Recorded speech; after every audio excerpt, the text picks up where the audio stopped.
is Don Abelson. I'm Director of the Centre for American Studies and also Director of the Canada-US Institute at the University of Western Ontario. Well, I've been at the University of Western Ontario for the past 18 years. I was originally hired to teach in the area of American politics and U.S. foreign policy. As a scholar, my area of interest is think tanks in U.S. foreign policy, and I've written extensively on that topic. The Center for American Studies offers two programs, an undergraduate program in American Studies, which leads to a BA. Students have an opportunity to pursue one of two streams, either in American Cultural Studies or on Canadian-American relations.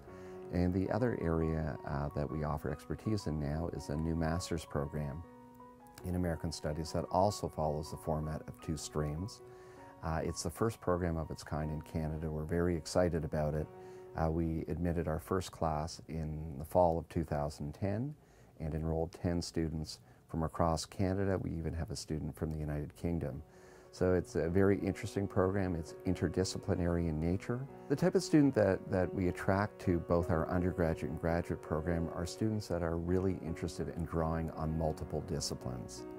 So rather than pursuing a traditional degree in history or in political science or in English, what draws them to our program is a fundamental interest in the history, culture, and politics of the United States. So students are drawn to our program because they feel that some of the traditional disciplines don't give them the room or the opportunity to maneuver to the extent that they would like. So American Studies not only encourages critical thinking, but it encourages students to break down the traditional disciplines and to realize that in order to fully appreciate major events in American history, they can't just rely on history, they can't just rely on politics or literature, they have to draw on each of these disciplines to help complete the circle. So those are the types of students that we attract to our program. The other advantages, certainly in terms of funding for our program, students in the MA program are fully funded.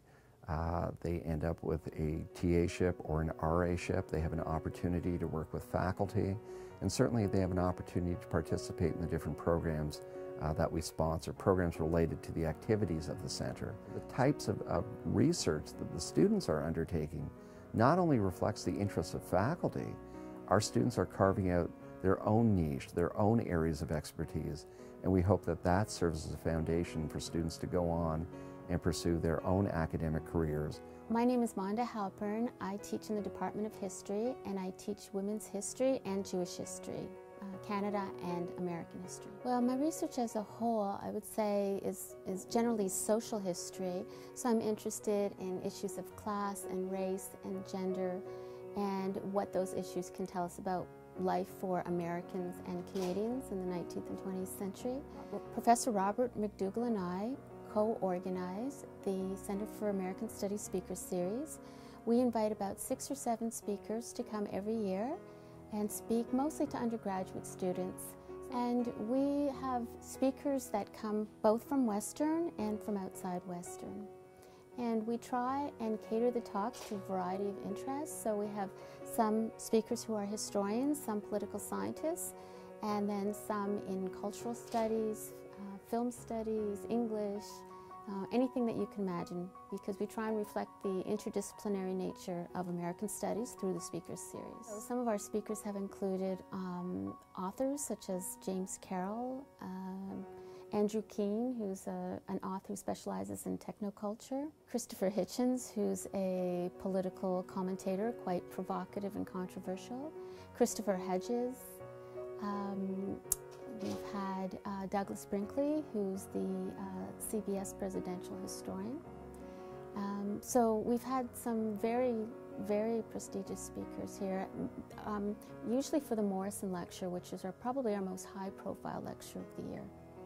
Oh, we've also had Judy Chicago, who's a feminist icon, a famous artist who specializes in women-centered art. The Speaker Series is a huge opportunity for students because it allows them to listen to speakers that they wouldn't normally hear and to listen to talks outside of a classroom setting that aren't part of the traditional lecture of a class, and to be exposed to people who are in the public eye, who are quite famous in many cases, and oftentimes to meet them one-on-one, because we often have book sales and signings after our talks where students can go right up to the speaker and have a little conversation with them and get their book signed, and that's often a big thrill for students. My name is Bryce Traister. I teach in the Department of English and American Studies here at Western. I've been on the faculty for about 14 years. Although I'm an English professor, I do a lot of research in American history, American culture, specifically American religion, which kind of encompasses all of the above. I am actually very at home in American studies.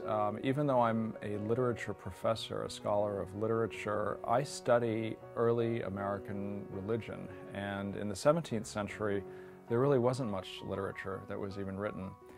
And so it's more a study of history and of religious culture. And so I am interested in how it is that the history of the United States as a religious country is in some way still being written by its historical past.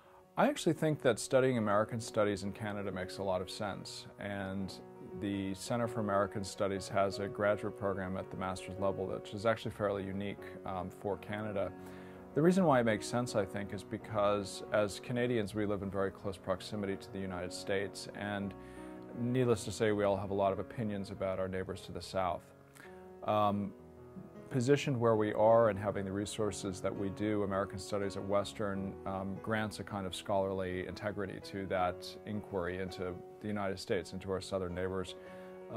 And we also have a lot of expertise on the faculty in areas of American Studies, again, partly because of the proximity that the university is to the United States. So we have students from the States in a lot of our classes. We actively recruit from the United States. So it's a good mix of people who are part of the thing that we're studying, but also, you know, in Canada we have a little bit of distance from it. And I think that's important, that you be able as a scholar to take a step back from the thing that you're studying.